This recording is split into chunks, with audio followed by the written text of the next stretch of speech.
안녕하십니까. 치과재료학 변소영입니다. 참고사항입니다. 중요한 것은 빨간색, 알아두기는 파란색으로 다음 강의를 진행하도록 하겠습니다. 10장 치과용 합금입니다. 학습 목적과 학습 목표를 한번 읽어보고 다음 수업 내용을 진행하도록 하겠습니다. 학습 목적입니다. 치과용 금속의 특성을 알고 합금 조성에 따른 성질과 용도를 파악한다가 학습 목적이 되겠습니다. 다음은 학습 목표입니다. 첫 번째, 치과용 합금을 용도에 따라 분류할 수 있다. 두 번째, 치과용, 주조용 합금의 조성을 설명할 수 있다. 세 번째, 치과용 금 합금의 열처리법에 따른 특성을 설명할 수 있다. 네 번째, 치과용 귀금속 합금의 종류를 설명할 수 있다. 다섯 번째, 치과용 비귀금속 합금의 종류를 설명할 수 있다. 여섯 번째, 금속, 세라믹용 합금의 종류를 나열할 수 있다. 일곱 번째, 귀금속 합금과 비귀금속 합금의 차이를 비교할 수 있다. 여덟 번째, 치과용 합금의 인체 위험성에 대해 설명할 수 있다입니다. 네, 첫 번째는 치과용 합금의 분류 및 명칭에 대해서 알아보도록 하겠습니다. 치과용 합금의 분류입니다. 치과용 합금은 덴탈 알로이라고 부르며 이때 알로이는 합금을 뜻하는 말입니다. 그래서 치과용 합금은 성분에 따라서 귀금속 합금과 비귀금속 합금으로 분류를 할 수 있습니다. 또한 사용의 목적에 따라서 충전용과 보철용으로 분류가 가능합니다.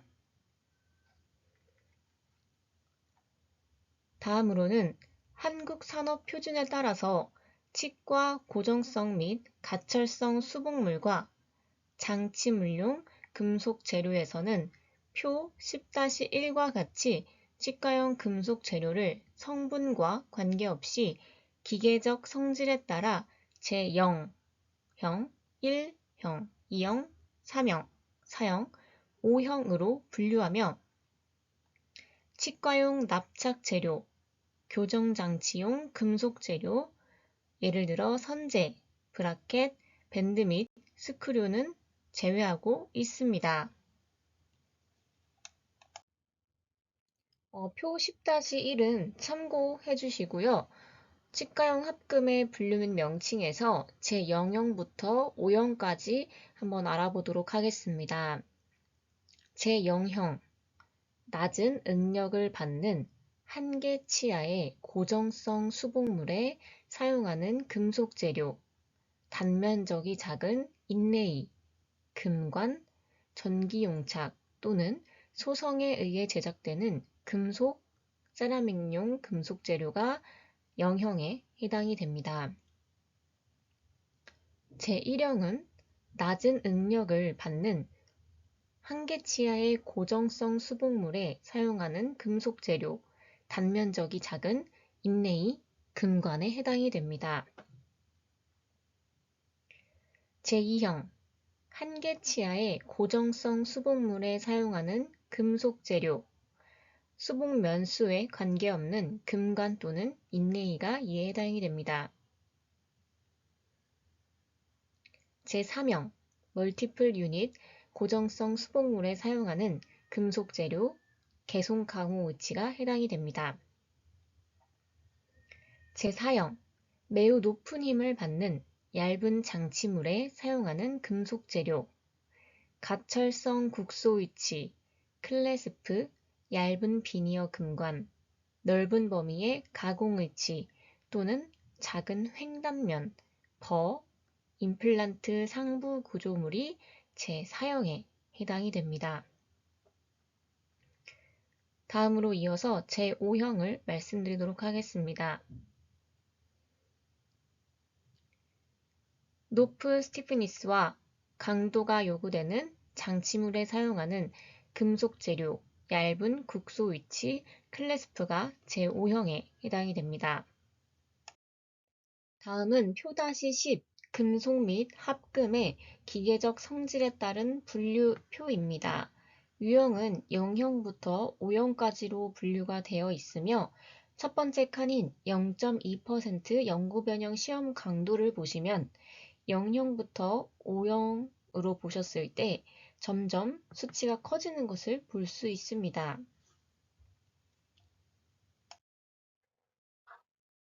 네, 이어서 치과용 합금의 명칭에 대해서 알아보도록 하겠습니다. 보통 치과용 합금의 명칭은 함량이 높은 성분의 순서로 표시를 합니다. 높은 순서부터 표시를 합니다. 그래서 예를 들어서 말씀을 드리도록 하겠습니다. AU는 금을 나타내며 아우름이라고 부릅니다. 그래서 금이 지금 32% 들어있고 PT는 백금으로 플래티넘을 뜻합니다. 그래서 백금은 3%가 들어있습니다. PD는 팔라듐으로 42%로 지금 가장 많이 차지를 하고 있습니다. H는 은으로 아르겐튬을 줄여서 원소기호로 표시를 합니다. 이때 은은 14%로 함유가 되어 있습니다. 그럼 이 네 가지 합금은 높은 순서로 세 가지로 표시를 합니다. 그럼 가장 많이 들어있던 팔라듐 42%가 맨 앞으로 옵니다. 다음으로 32%를 차지하던 금, 아우름이 두 번째를 차지하게 됩니다.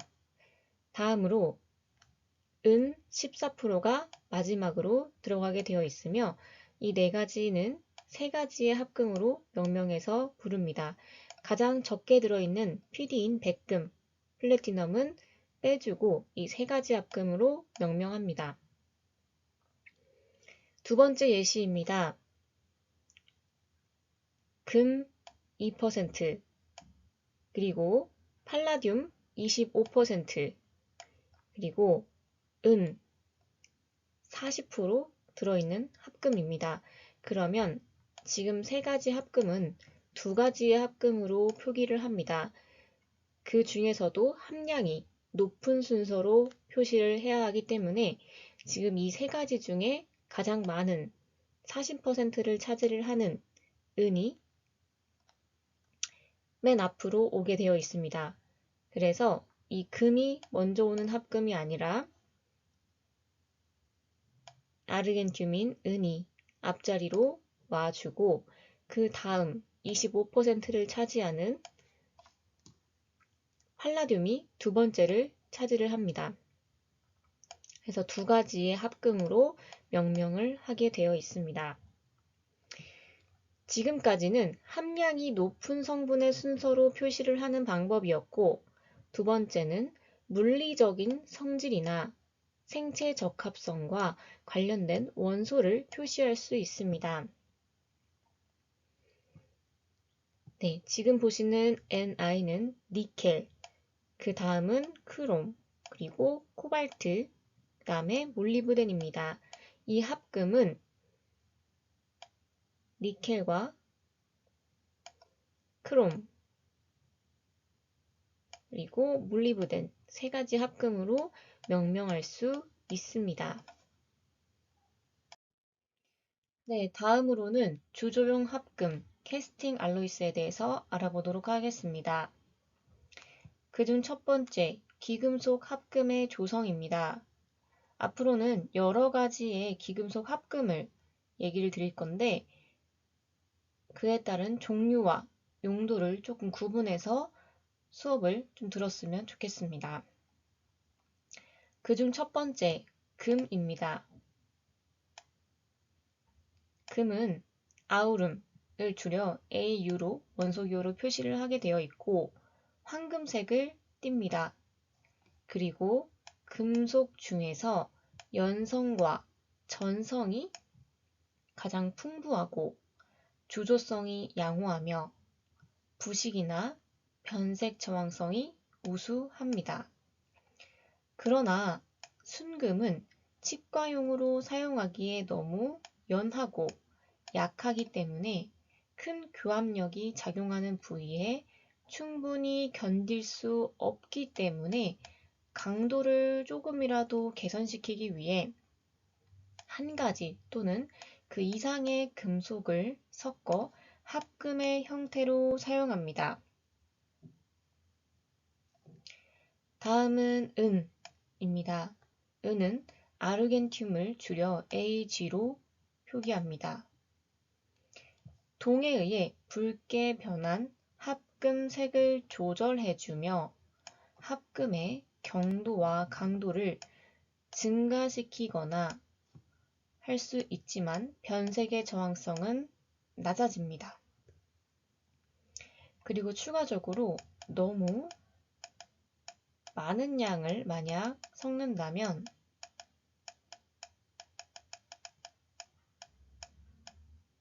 색의 변화가 올 수 있습니다.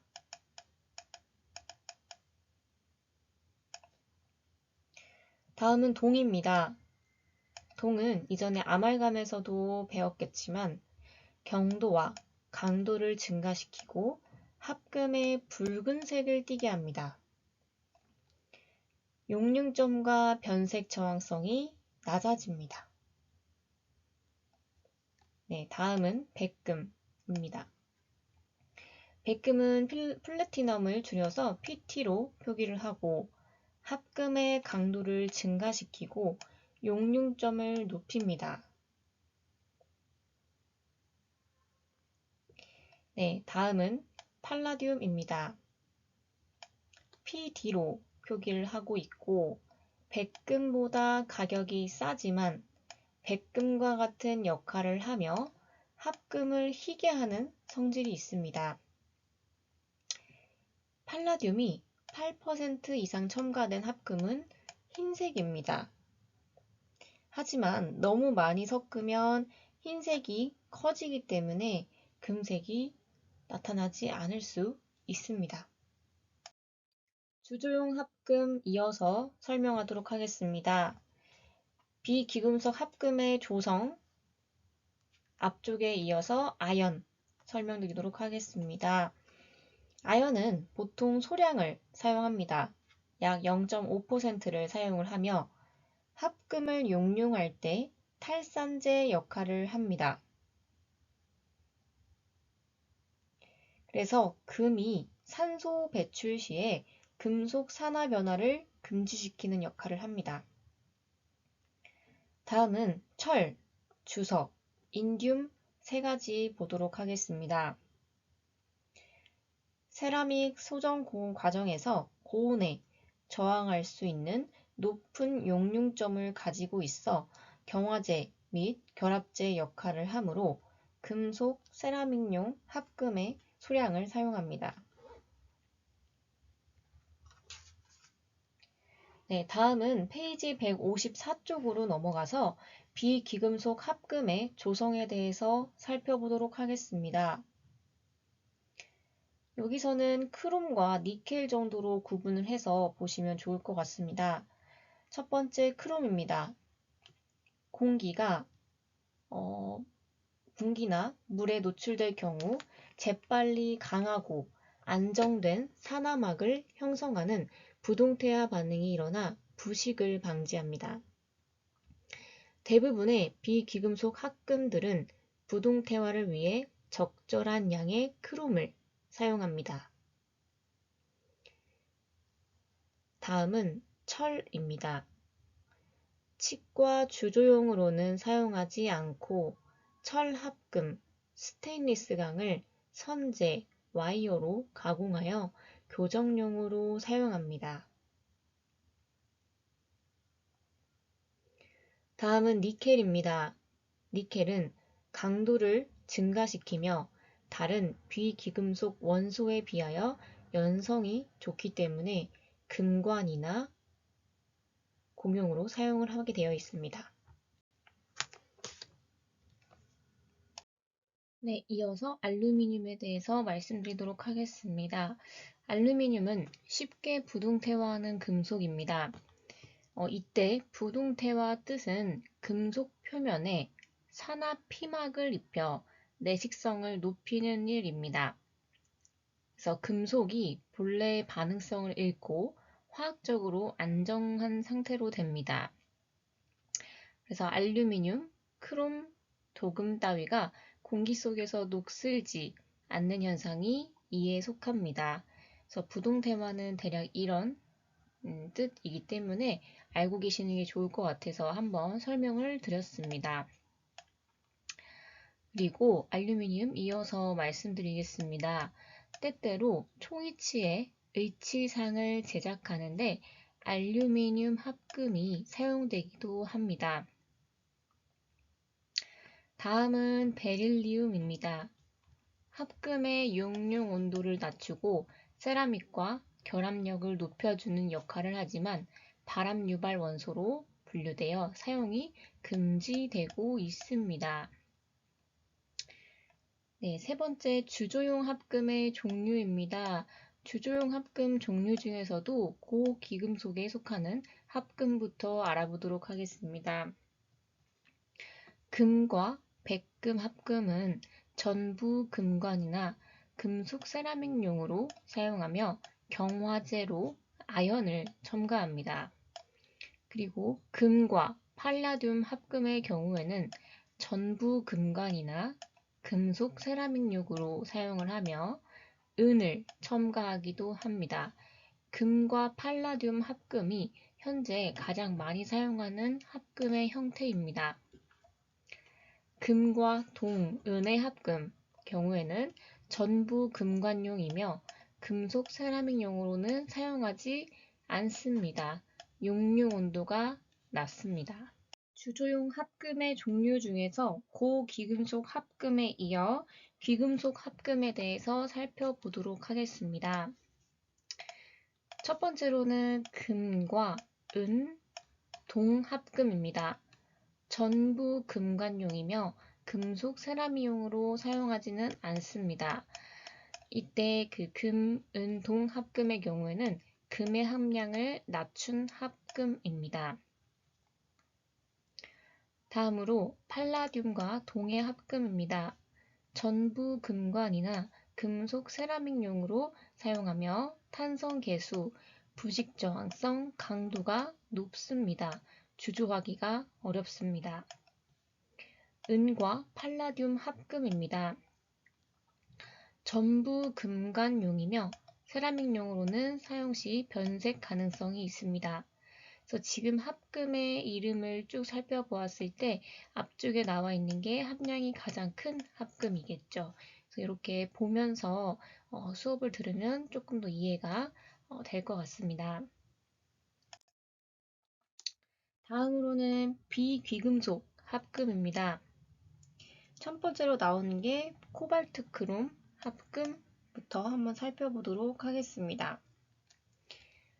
합금 탄성 계수가 금 합금의 약 2배 정도 부높음으로 더 얇게 제작할 수 있고 비중이 금 합금의 2분의 1 정도, 반 정도이므로 좀 더 가벼운 수복물을 제작할 수 있습니다. 부식에 대한 저항성이 크고 생체 적합성이 우수하여 의치상 및 국소 의치, 금속 골격, 주조에 가장 오랫동안 성공적으로 사용이 되고 있습니다. 그러나 탄성 계수가 높기 때문에 클래스프의 탄력성이 적으므로 지대치에 과도한 힘을 가하며 취성이 높아 클래스프를 구부릴 때 파절되기가 쉽습니다. 또한 용융 온도가 높고 주조 축이 크며 연마가 어려워 금관용으로는 사용하기가 어렵습니다. 네, 다음은 주조용 합금 캐스트 알로이 중에서 니켈 크롬 합금에 대해서 살펴보도록 하겠습니다. 우선 니켈 크롬 합금 같은 경우에는 이제 고가의 귀금속 합금의 대체 재료로 사용이 되고 있습니다. 그리고 코발트 크롬 합금에 비해 유연하고 연성이 좀 큽니다. 더불어 부식의 저항성이 크고 생체 적합성이 우수합니다. 그리고 금간 및 계속 가공 의치 및 금속 세라믹용으로 가장 많이 사용하고 있습니다. 그리고 용융 온도가 높기 때문에 별도의 고온 매물재와 주조기가 필요하고 주조 수축이 크기 때문에 변연 적합성에 문제가 있습니다. 그래서 그림 10-2를 보면 현재 시판되고 있는 비기금속 합금입니다. 그래서 대략 이런 형태로 생겼다. 이 정도로만 보시면 좋을 것 같습니다. 네, 다음으로는 이제 티타늄 그리고 티타늄 합금입니다. 티타늄 두 가지가 이제 합쳐져 있는 합금이고 금보다 4분의 1 정도 무게는 가벼운 편이고 금이랑 비슷한 성질을 지니고 있습니다. 더불어 안쪽에 치아 구강 내에 사용하는 거기 때문에 생체 친화성이 우수하여 현재의 모든 임플란트는 티타늄 및 티타늄 합금으로 사용이 되고 있습니다. 보통 임플란트는 이렇게 안쪽에 고정체인 픽스처가 있습니다. 픽스처가 이렇게 존재를 하고요. 그리고 그 이제 위쪽으로 어버트먼트가 장착이 됩니다. 위쪽에는 어버트먼트 그리고 그 위에 이렇게 보철물이 올라가는데요.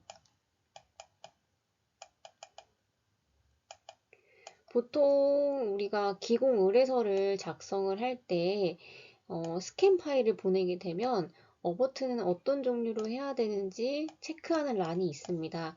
그래서 보통은 원내 기공소가 있거나 자주 거래하는 기공소에는 사실 우리 병원은 어떤 걸로 그냥 루틴하게 하기 때문에 선택을 안 하는 경우도 많겠지만 이제 스캐너 상에서는 이게 선택을 하게끔 되어 있어서 여기 어버트 란에서 이제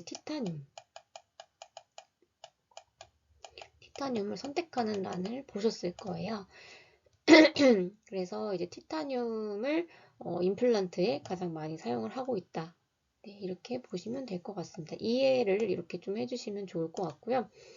그리고 다음은 동 합금입니다. 그래서 동은 금과 은의 동족으로 아연과 황동, 알루미늄과 청동, 주석, 청동을 합금하면 황금색을 띠고 주조가 가능해집니다. 그래서 가격이 제일 싸요. 근데 이제 치과에서 사용 가능성이 있기는 하지만 강도가 부족하고 주조 수축이 크고 그리고 부식이나 변색의 저항성이 낮기 때문에 부식이나 변색이 될 가능성이 굉장히 큽니다. 그래서 절대는 사용해서는 안 됩니다.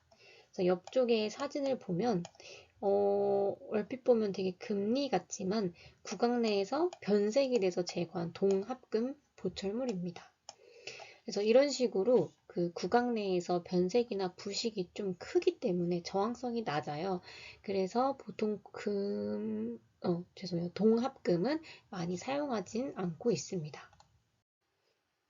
네, 다음으로는 이제 주조용 합금에서도 고귀금속 합금의 열 처리를 알아보도록 하겠습니다.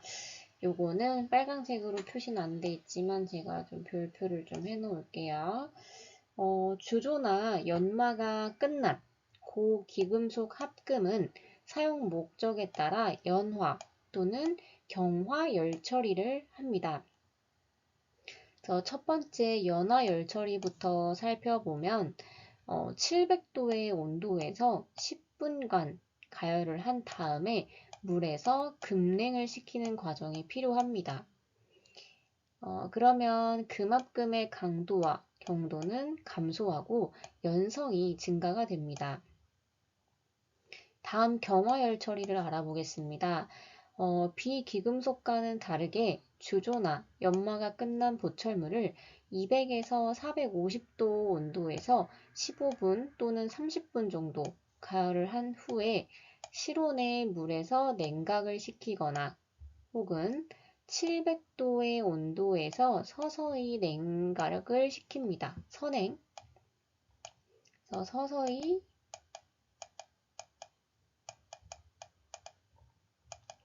냉각을 줄여서 선행이라고 합니다. 그래서 선행을 시킵니다. 그래서 고기금속 합금의 강도와 경도는 증가하고 연성은 감소하게 됩니다. 그래서 이제 연화열 처리 같은 경우에는 금합금의 강도와 경도는 감소하고 연성은 증가하게끔 해주는 역할을 하고요. 그리고 경화열 처리는 조금 이제 우리가 차이점을 본다면 좀 서서히 선행을 시키고 그리고 고기금속 합금의 강도와 경도가 증가, 연성은 감소한다. 이 정도로 구분을 해주시면 될 것 같습니다. 네, 5번째 금의 함량과 순도 표시입니다. 그래서 백분율, 그리고 캐럿, 파인니스, 환산 이렇게 4가지가 표시가 되어 있고요. 백분율의 경우에는 퍼센테이지로 주로 백분율을 많이 사용하는 편입니다. 그래서 금이 몇 퍼센트 들어있냐 이렇게 보면 되고, 그리고 캐럿의 경우에는 귀금속 순도에 사용하는 단위이고요. 그리고 보통은 전통적인 표시 방법입니다. 그래서 합금에 함유된 금의 단위를 나타낼 경우는 순금의 경우는 24캐럿이고 1캐럿은 합금에 함유된 금의 양의 전체의 24분의 1을 나타낸 값입니다. 그래서 기호는 보통 K나 KT 이렇게 나타내게 되어 있고요. 이것도 우리가 흔히 사용하는 24K, 18K 이런 식으로 나타내죠. 그때 들어가는 K가 캐럿의 줄임말입니다. 파이니스의 F는 백분율의 위에 첫 번째 말한 백분율, 만약에 금이 70%가 들어있다. 그러면 70%에 곱하기 10을 한 값입니다. 그리고 환산, 우리가 환산했다라고 하는 것은 이제 캐럿과 위에서 말한 캐럿과 백분율 이 2가지를 환산 공식을 한번 해보겠습니다. 그래서 캐럿에 곱하기 100을 합니다. 그리고 나누기 24 하면은 몇 퍼센트 금입니다. 그래서 보통은 캐럿 곱하기 4분의 100%의 금 이런 형태로 보면 되고, 보통 100%의 순금은 24캐럿이죠. 그러면 아까 우리가 파이니스는 백분율에 10을 곱한 값이기 때문에 백분율인 100에 곱하기 10을 한 1000F로 표기가 됩니다.